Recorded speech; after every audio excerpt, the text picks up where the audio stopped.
Hello everyone that will be watching this, my name is Potato, and if you have clicked on this video, that means you're interested in speedrunning Cuphead, or at least wanting to learn a new category. So, I'm going to be explaining how to do all bosses regular, glitchless on the current patch. I'm going to be describing how I am running the category, so if you think you would enjoy a different way, be sure to look up other people's way of running it, but personally I will be describing my way, which involves getting spread. And so for that, we're going to be going into the tutorial.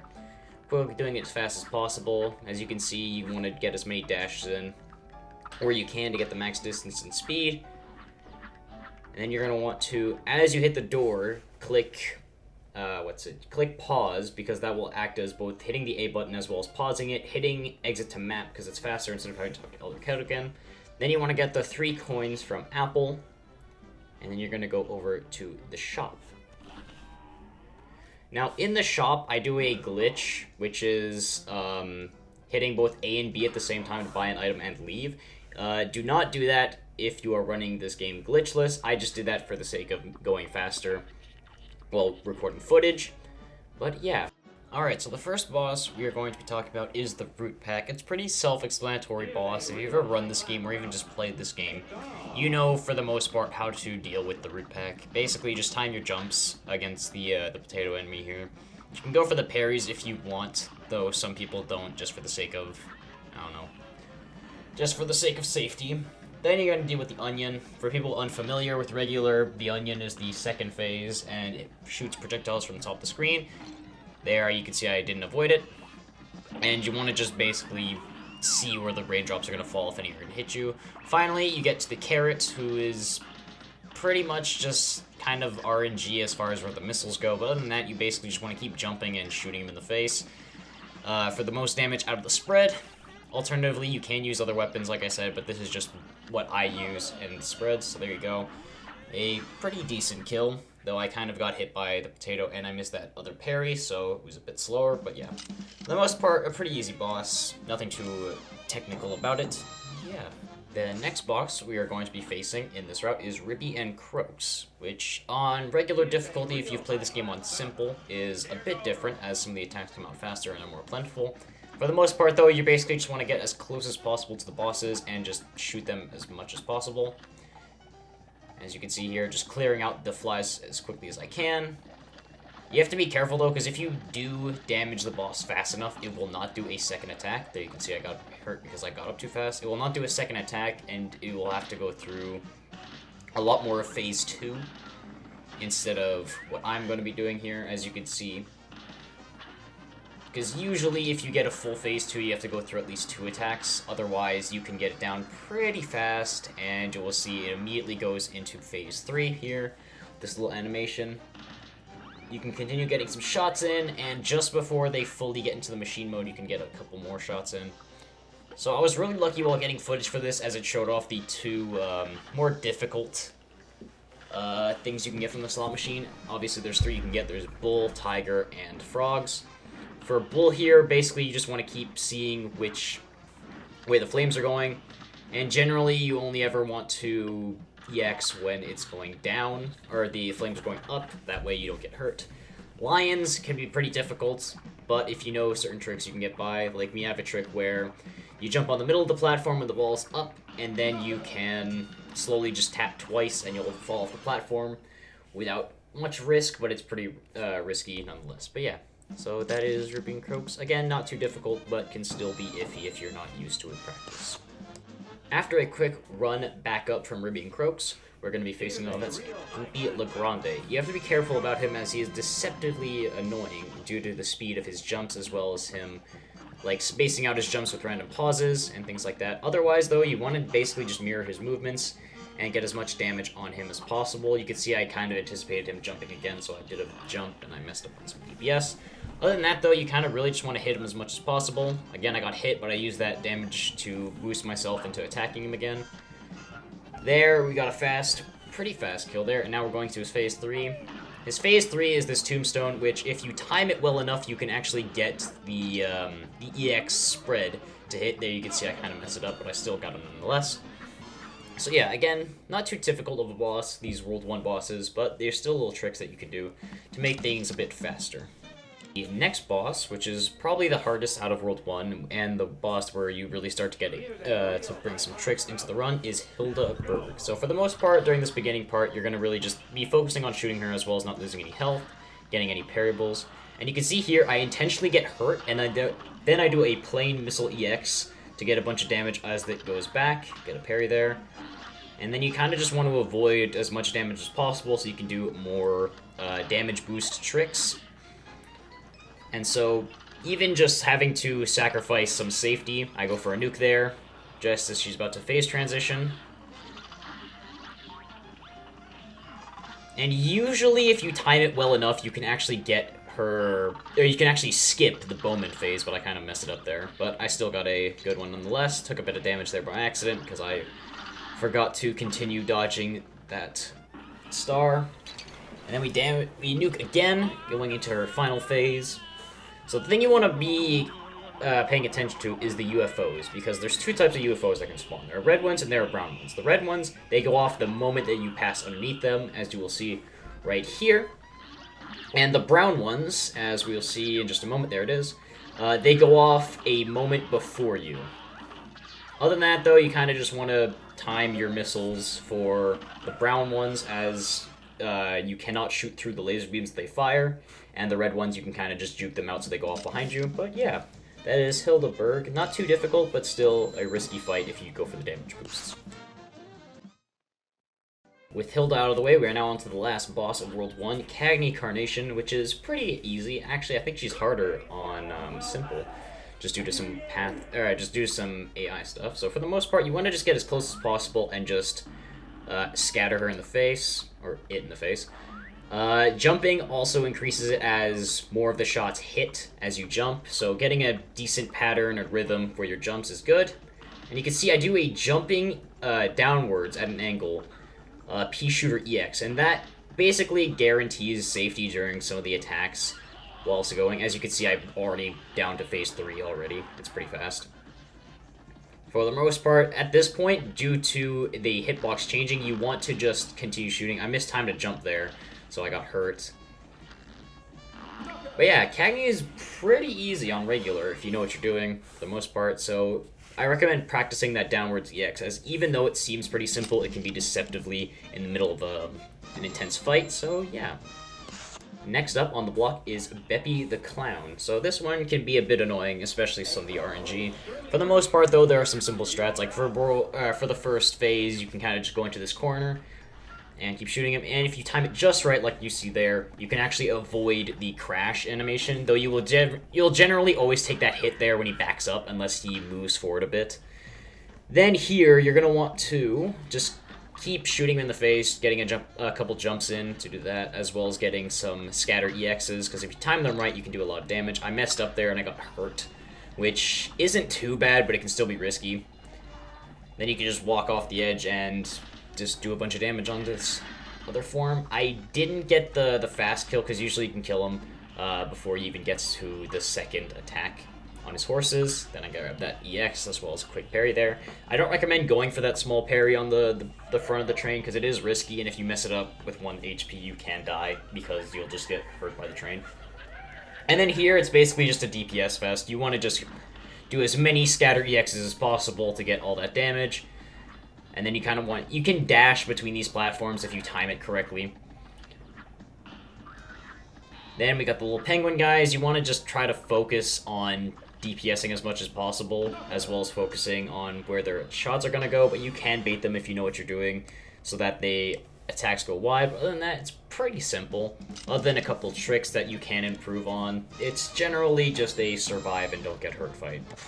Jimmy the Great, the second plane level so far in this run. It's a pretty simple fight. Generally, the strats change as far as what you get during this beginning bit, but that's mostly just to survive. So as you can see, we got swords, so you kind of just want to lead the swords so that you can get easy parry, as well as just put them in spots so you can avoid them easily.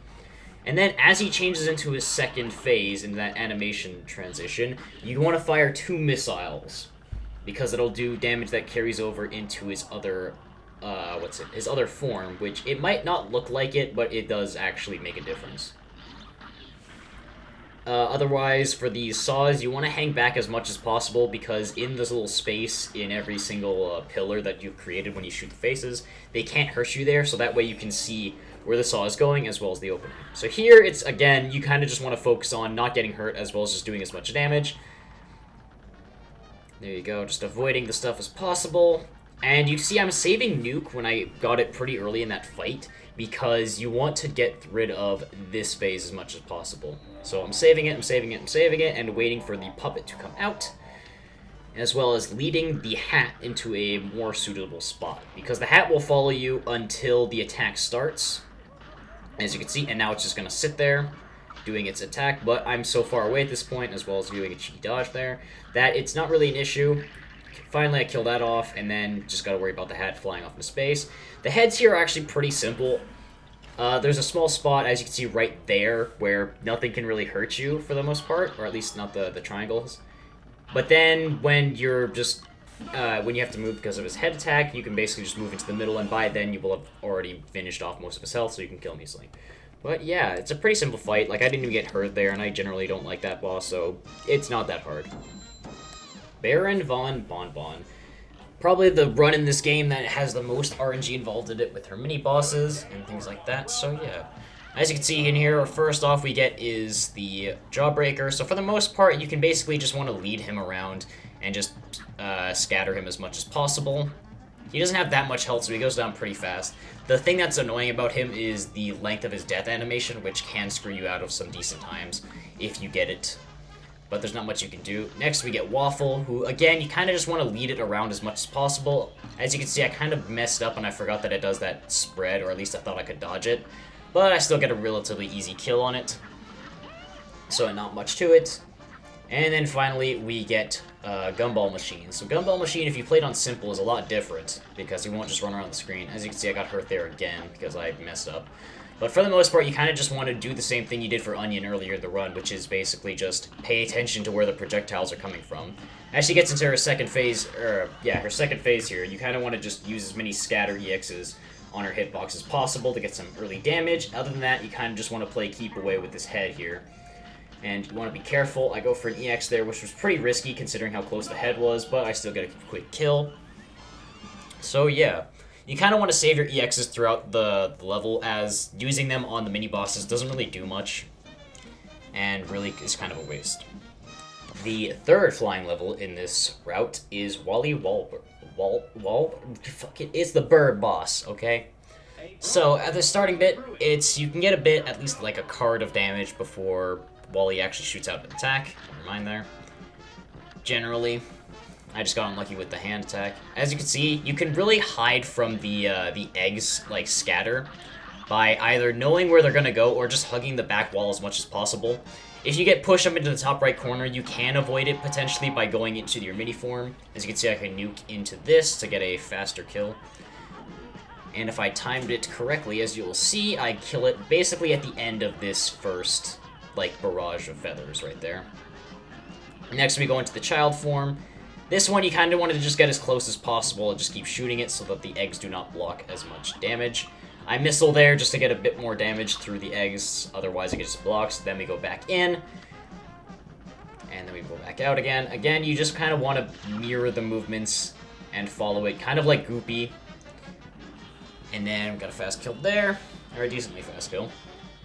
Then for this phase, because you don't pick up bombs generally, because it's slow depending on the route, you generally want to sit in this like back corner here. If you're lucky, the boss will go the other way. If you're not, you'll kind of just be stuck in this corner. As you can see, I can still manage it with a small amount of wiggle room as well as using the mini form. And other than that, you kind of just want to use your missiles as much as possible. And yeah, and you'll get that's Wally Wobbles, or the bird, yeah. Now, this isn't really a boss, but I still felt like I needed to be show off. This is how you get from Wally Warbles to Grim Matchstick after you defeat it. There's a shortcut behind this mountain, and it's relatively easy, and once you know it, you basically can't unsee it. So yeah, that's how you get to there. So, like I said in the previous part, we're now doing Grim Matchstick, which can be pretty annoying if you're not prepared for a lot of training, as well as some resets depending on depending on attack RNG.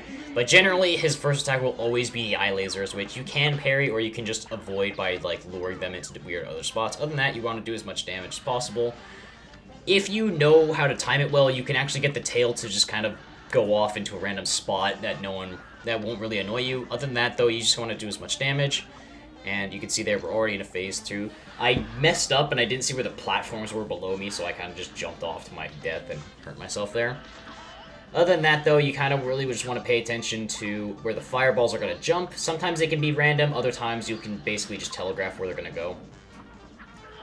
You can play it safe, or you can get a lot closer and use some of the lower platforms to go and do some spread damage. Though, be prepared for, if you kill the boss with spread at the end, you can see that the hitbox actually changes to be a lot wider, and you can actually get hurt right there. So if you have 1 health, or if you want to have a safety 2 health, then be careful for that. Other than that, though, you kind of just want to move around as much as possible, find some good spots where you can just do consistent damage. You can aim down here to get a bit more damage. I jumped again into that without really paying attention. And then you just want to finish the fight as fast as possible, just doing some quick damage. There you go. Most of this boss is just practicing what to do for each of the attacks as well as timing. So yeah, that is Grim Matchstick. The first boss in World 3, Rumor Honeybottom, is actually pretty simple, and if you've actually played her on simple, you will know that a lot of her stuff is basically just extra attacks. So the first phase is the security guard. You want to just do as much damage to him as possible from a distance before he gets close, and then you can kind of just spread and do a bunch of damage while he's doing his other animations. Preferably, you would want to kill him while he's facing close to one of the edges, so that way he kind of just flies off that screen. Otherwise, he has to do a lengthy animation of him leaving. Alrighty. Now here, you just want to do as much damage as possible. You can see I kind of put in an EX every single time between some of the attacks. I'm really not managing the purple ball attacks really that well, as you can kind of just, rodeo them or kite them into weird spots. So I had to play it safe here because of that damage from earlier. But then I had the triangle spawn off to the side, so that way I could do more damage. And finally, if you are fast enough, you can actually get this kill on her. If you did enough damage throughout the rest of the fight, you can get her right before she actually gets into her animation, since her health is still carrying over. And then you get this weird glitch of her just being up at the top there. So yeah, not too hard of a boss, though sometimes you can get screwed over if you don't pay attention to her attacks. Next up is Cal's robot with his annoying box where you have to freaking finagle around to actually get into the boss fight. But for the most part, there's a specific order to which parts you want to kill in the robot. The first part you want to kill is the antenna. But as you can see, you can't do enough damage, so you want to do some damage to the other spots, go back up, finish off the kill on the antenna before diving downwards. You don't have to dive all the way down, you can just go and damage the chest piece, but I went down to the bottom so that I could finish off the little drone guys, since those guys tend to hit me a lot. Then I finished off the heart, though I was unlucky and I had this guy spawn, so I had to go deal with him first, as well as the nuke that was also poorly timed. Yeah. As he goes into his next phase, you want to quickly nuke, or you want to do some damage and then quickly nuke, otherwise you end up in a big long rope-a-dope of a phase that he spawns nukes and flies around the screen. Then here, it's basically just bullet hell. I was really risky there, and I went for a parry that nearly got me launched into that electric field, so otherwise, you really just want to take this boss fight as easy as you can. Generally, you want to save the EX missiles for when one of the electric fields comes up and you can't really attack him, like right there. So I had to move, but I still did some damage. Again, another one right there. Did another one again. And you just want to do as much damage as possible while also trying to stay safe.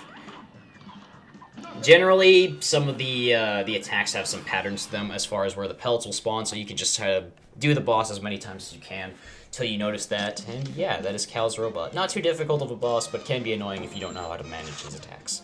Next up is Sally's stage play. After going through the little garage, they head over to here. So the first phase, there isn't really much to describe about the first phase. You basically just want to do as much damage as possible while paying attention to your attacks. Some of them you stand still, other ones, like here, you kind of just want to make it so that you get into a decent spot, as well as mirroring her movements, which a lot of bosses are.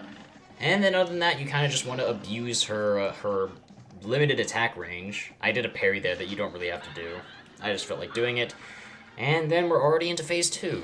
Again, not much of a strong attacks from her. They can just be annoying if, again, you don't know how to manage them. So, more of the same. The only attack you want to be worrisome about is when she spawns the rats. Because the rats, yeah, like right here. I was not in a good spot to avoid them, but I still got a decently quick kill. The only problem is that now I had to wait for the rats to basically just go through their animation of falling. Then here, I quickly just deal with this. If you do it fast enough, you can actually get rid of her first phase, and if you're lucky enough, she will actually just not spawn the big wave. Otherwise, you're going to have to go through all that. I EX off the screen because that's where she spawns, so I was off to the right too much, so I didn't really do much damage. Other than that, though, you really just want to DPS her as fast as possible. Just hitting her. I didn't EX there, but I didn't really hit that much, so again, you kind of just want to time your stuff as best as possible, and yeah, a pretty simple World 3 boss. Probably the easiest World 3 boss that there is. Werner Werman. So this boss can be deceptively annoying. Otherwise, he's pretty easy once you know how to deal with him, like most of the other bosses in this. So he has one of two attacks he can do, this one being the catapult one, where basically you just want to look for an opening and take it. As you can see there, I just go for the parry to get some more meter. Sorry. He can also do this charge attack, which gives you a little bit of an opening. As you can see there, now you can just kind of shoot him in the back, do a bit more damage. The other attack he can do is the cannon. Generally, the cannon is the catapult is the more enjoyed attack because the cannons, depending on their RNG, can really just be annoying. You also want to be careful for othering his first phase when he just moves up to further than he usually does. On this second part here, you really just want to start DPSing him. As you can see, right about here, I go for an EX, like, jump. He does his flame attack, and if you time it just right, you can actually EX jump over his flame attack. Here, you basically just want to keep shooting the cat in the face with the EX spreads, just doing as much damage. Generally, the attacks during this phase aren't that strong. Go for a quick parry there, and we got it anyway. So yeah, not that hard of a boss. I think it's actually on par, if not easier, than Sally's stage play, but yeah, it can be annoying again if you don't know how to deal with the attacks properly. Next up is Captain Brinybeard, probably the most RNG heavy boss as far as World 3 is concerned, as there's a lot of different attacks you can do throughout the realm. So the first thing you want to notice is that bucket up top there. It respawns a lot faster and moves a lot faster across the screen if you are used to simple. As you can see there, I go for a couple parries and stuff to get some fast EX, because otherwise he will just shoot you straight in the face. I kind of go for a bit of a safety strat and try to shoot him from afar as well as leading his shots so that they're easy to parry. As you can see here, I got unlucky and I got the animal companion, that's just the dogs. You can EX over them, but I just didn't have enough EX at that point to really continue it for too long. Again, I go for safety, and I just shoot him from afar. I got hit by the bucket there, but that's just because of mistiming on my part. So, the squid, you really just want to ignore it, because if you know what you're doing and you know what to look out for, you really don't have to worry about his attacks. Especially because they already have, like, a small chance of even hitting you anyway. Here, I play it safe. I go back a bit to avoid getting hit, though I still get hurt there. You want to lead the bucket away from being in front there, because you want to stay as front as possible during that attack so you can still do damage, but if the bucket is right above you, I know it's a barrel, but if the bucket's right above you, it can kill you if you're on low health. Now for the final standard plane level, if you don't count King Dice's mini-boss that has plane. We are now on Calamaria. So Calamaria is, again, pretty simple. You basically just want to keep shooting her as much as possible and getting as many parries as possible. Just some quick movements to dodge the ghosts here. There's tons of different ways you can avoid the ghosts, but I just do a safety little mini mode and go up. The seahorse can be pretty annoying, especially when it's things like here where you can get parryables, as well as there's multiple projectiles on screen. So I wasn't able to get any because of Seahorse. Go for a cheeky nuke here, so I can start building up some more meter again. The seahorse, or not the seahorse, the sea turtle, again, not that difficult. You kind of just want to pay attention to where the projectiles are, and just play it safe if you have to. There's a small audio cue that if you listen very closely, you can hear a bit of a ding before she does her attack, and you see I move. But yeah, just doing some quick damage. Do some missiles if you feel like it to do some damage, as well as clear up some of the eels in front there. Still doing damage. Sadly, you can't avoid that attack too well unless you're damage boosting it. Other than that, though, you can basically fire just across the screen and you will hit her. There's not much that can actually, like, disrupt your attacks in here. So yeah, just keep shooting, keep shooting. You also want to avoid the death orbs. Those, as well as the obstacles on the screen, are the only things that could damage you at this point. And yeah, it's pretty simple. Her final phase not that difficult if you know how to avoid them, as well as to position yourself before a freeze attack. The third to last boss in this entire run is Phantom Express. So Phantom Express is going to be a couple different strats that you can do. I'm just going to be describing the ones that I personally do. This first one basically just being get as much distance as possible and just pea shooter from afar. That way there's a higher chance of the eyeballs being cleared out before they even reach you. You also want to manage the parryables that come above you, so that way you don't just get blasted into the boss. Do a couple EX moves to speed up the kill there. Get a couple more parries. And now we are on to the Conductor. So the Conductor, again, is a pretty standard fight. I kind of messed up an EX there, so I got the wrong move. You don't actually have to move right below him to be safe. You can move to the edge of your own platform to be fine. So if you want to keep the platform in the middle of the screen, you can see I kind of just jumped into him by accident. Get another EX there. And again, I made another mistake there, but I still know how to manage the run, so I don't get hurt that much. I don't have to worry too much about it. Next, you got the Lightning Bros. You don't have to worry about the ghosts spawning from the top of this or the right side of the screen anymore. You want to do some. If you time it right, you can do a scatter EX as they are in their animation of bobbing their head when they reach the bottom. I just didn't have enough to really do it, so I had to resort to using some pea shooter EXs. And then we are on to the last part, the front of the train. The front of the train can be annoying because you will see right before I actually get an attack off, he does a little honk and spawns a spinning bone wheel. But other than that, you kind of just want to do the same thing as Onion from the first boss fight. It's just basically just managing the projectiles and just doing an EX whenever you feel like it. Right there to get some quick damage. If you time it well, you can get all three to hit, so it'll do quite a bit. But this phase doesn't have too much damage, or it doesn't have too much health. So yeah, that's Phantom Express. A boss that requires a lot of practice, in my opinion, but once you get it, it's pretty easy afterwards. King Dice. So there are many different ways of handling King Dice. I'm gonna be, again, showing off the way I handle King Dice and his mini-bosses. So a strategy for parrying the die on parts that you want to get is being right below it and then quickly double tapping as soon as it gets to the number that you want to roll. And the boss pattern that we're going to be going for is 2, 4, safe zone, and then 8, and then finishing off the fight. Generally, they're very consistent bosses, so they're a lot safer. You can go for riskier strats, I guess, for different bosses, or find stuff that works for you, but ultimately this is what works for me. So this boss, again, not that difficult. Really, it's basically just watch your feet and watch for which chips fly out. Again, a pretty simple thing. Next, we're going to be going back into here. As you can see, I can roll either a 2 or a 4 to get to where I want to go, but generally you want to minimize the amount of dice rolls you do to go as fast as possible, so I rolled 3, and I got another health up. The health is entirely random where it spawns. I just happen to get lucky with where it's spawning. So for this boss, it's pretty simple. Basically, just watch your feet again and just do as much damage as possible. Generally, I try to save my EX moves for when that bird thing flies back around so I don't get hurt. Go for a quick parry there. Otherwise, you just want to hit it as hard as possible and as fast as possible to get rid of it. I jumped a bit too far forward, and I got hurt, but still managed to get a pretty decent finish.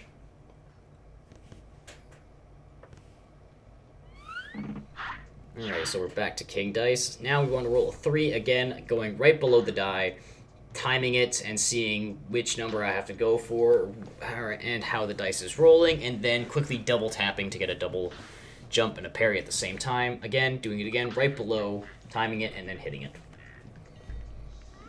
It can take practice, so I recommend just like doing the boss over and over again and just purely doing the dice technique. the dice rolling technique until you've mastered it, and then start to worry about actually doing the bosses. Here, it's basically just the carrot from Root Pack. You just kind of want to sit and dodge the little spawned ads that kind of go around the screen and just jump with the scatter. You can EX there, but generally it's better to save them for King Die.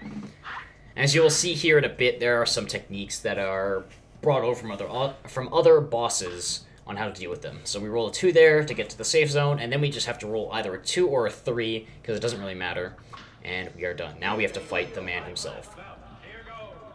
So you generally want to aim for the middle of the card to parry it. Me, I'm still not that great at it. As you can see, my timing was off and I got hurt there. You also, if you time it well enough, you can EX just straight into his face, but you can't EX again until you hit the ground, I'm pretty sure.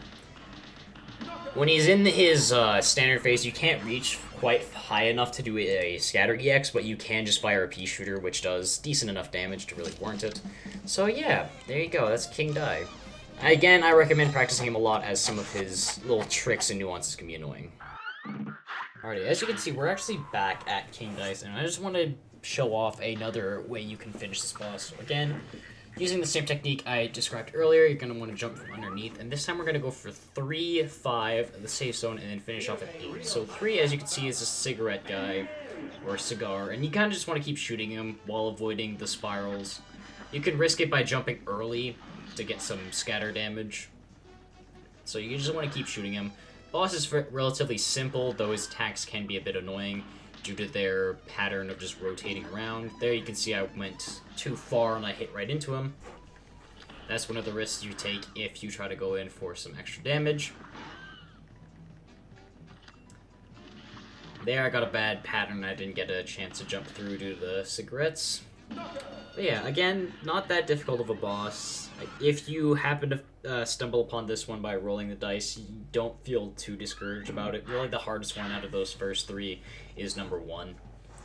Okay, so next, as you can see here, we're going to be going for 5. So again, using the same technique from underneath, and then just double tapping it so you jump and parry at the same time. We're now going for number 5, and as you can see, number 5 is this rabbit who has 2 different attacks.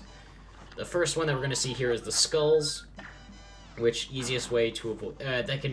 they'll trap you from any side but leave one opening, and depending on where it is, you're either going to just jump up, stand still almost, or like move to the sides. Generally, if it's in those corner spots, I recommend trying to stay on one of the corners. That way, you can kind of just walk out of it. I just kind of jumped into it there, jumped to attack because I poorly placed myself. But yeah, again, not a difficult boss overall. Now we're going to be going for the safe zone, so we're going to roll a 2 here. And up, there you go. And then lastly, we're going to be getting the 8. I was a bit annoyed when I was actually recording this because I happened to get the perfect pattern of 2, 4, and 8 for the bonus hearts, and I couldn't go for them because I had to record this other footage. So yeah. Again, 8 is relatively simple. Again, I'll just reiterate that he is basically just similar to the carrot, where you're just continuing to shoot him as much as possible and occasionally stopping your jumping to avoid an ad that kind of just spawns around the screen. Paying attention to their jumping patterns so you can see specifically where they're going to end up is the best way to deal with them, and yeah, that is the other pattern you can use. Now it's time for the big man himself, the Devil, the final boss in this entire run, so you kind of just want to quickly skip through his dialogue by pressing A. You will only ever be auto-selected on top of no, so you'll automatically just start the fight if you hit fast enough, basically. And the Devil is actually pretty simple. I think King Dai is actually more annoying, in my opinion. And depending on his attack, though, it's pretty simple. Like, these flames, they kind of just go in a circle as far as which ones are going to attack. Then you want to just keep hitting him like Carrot. There, when he does that attack, you want to jump up and do an EX. If you don't have an EX, you can just time your jumping and then just dash to get a bit more airtime. Here, again, you kind of, it's annoying. You can't get as much damage onto it due to how fast it is moving, so you kind of just want to hit it as much as possible where it's going to land. Again, doing another jump EX to avoid getting hit there by the goat. And then just continuing to DPS him. If you do it fast enough, you shouldn't really have too much of an issue. There are other attacks, but I was lucky to not see some of them. And then we get into this phase. So the hitbox for the devil, as you can see I messed up there, is actually the blacks of his eyes. So you want to aim for there as much as possible, as you can see. So it's actually relatively into the blacks of his eyes. As you can see here, it's very noticeable, except when he closes his eyes. You see when he opens them again, really the only time the damage or the bullets actually hit is on the black parts. So yeah, just kind of want to keep going fast as possible, dealing with the ads. Everything despawns once you get into this last phase, but then you're at the home stretch. Basically, just don't mess up or fall off the platform and take a bunch of damage, and you're done. Again, a deceptively easy boss, once you understand all of his attacks. Thank you for watching. I hope this tutorial helps you out. If you have any questions about particular things, be sure to ask in the comment section. Other than that, I wish you guys all the luck in your runs and any PBs, and if you're participating in the tournament that'll be happening around the time this video goes out, I wish you the best of luck in that. But yeah, that is me, Potato, signing off.